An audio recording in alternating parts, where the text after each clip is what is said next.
Արմինան է բժշկուհի, որը երկրորդ աշխատանք ունի։ Արդեն 35 տարի շներ է պահում։ Արցախյան առաջին պատերազմի մասնակից է եղել, վիրաբույժ։ Պատերազմի տարիներն անցկացրել է իր առաջին շան ցերիկի հետ։ Անհավանական պատմությունների միջով ենք անցել, ասում է։ Ձիով գնում եմ, շունը հետս, բնականաբար։ Ճանապարհից շեղվեցինք մի քիչ,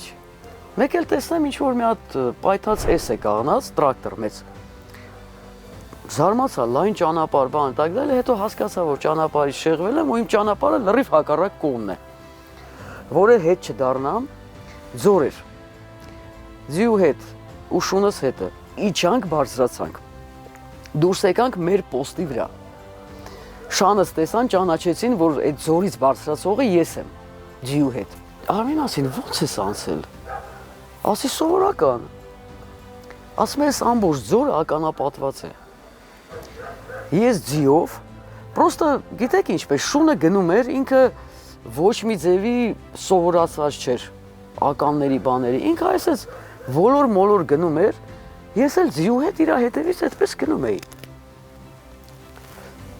Ասի դե լավ, դե բախտս բերեցի։ Ամուսինը զոհվել է Շահեն Մեղրյանի հետ միասին նույն ուղղաթիռում, Պայթյունից։ Առաջին շան հետ անցել է պատերազմի միջով, ապա վերադարձել է եւ կյանքը նվիրել բժշկությանն ու կենդանիներին։ Հիմա 14 շուն է պահում, որոնց հաչոցով է տարբերում։ Բագերասոս։ Հաչոցով տարբերում եք շուների։ Բայ։ Որ ասենք մարդիկ խոսում են, ձայնով չեն տարբերվում։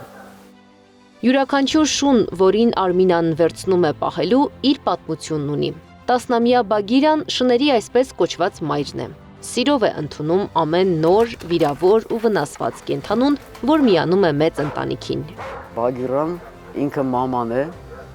որը իր բնավորության բաներից ելնելով թույլ տվեց, որ այսքան շուն լինեն այստեղ։ Ասենք կարող է մեկ ուրիշ շունը չընդուներ։ Ինքը ընդունեց բոլոր վիրահատված շներին, ընդունվեց լքված, то есть ոչ թե լքված, այլ որբ մնացած ձագերին ու իր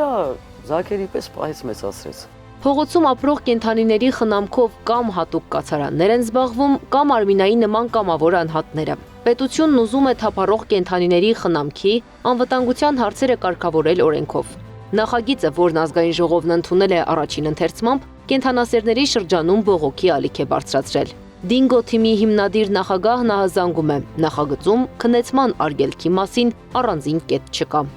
Որևէ կերպ օրենքում ամրագրված չէ, որ անտուն կենդանիների առողջ անտուն կենդանի քննեցումը արգելվում է, հողում է արվում անասնաբուժության մասին օրենքը, սակայն անասնաբուժության մասին օրենքում միայն կա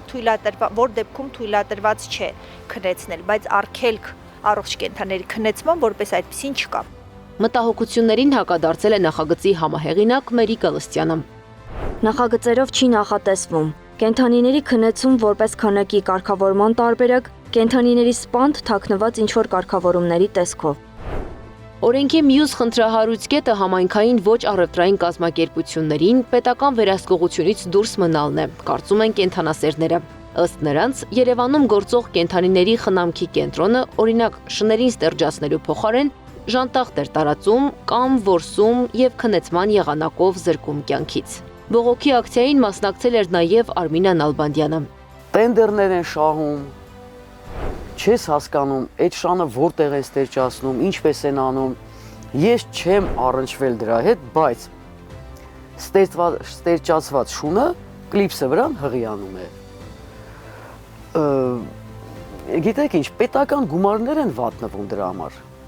Մենք տալիս ենք այդ գումարները որպես հարկատուներ։ Այդ գումարները փոշիանում են։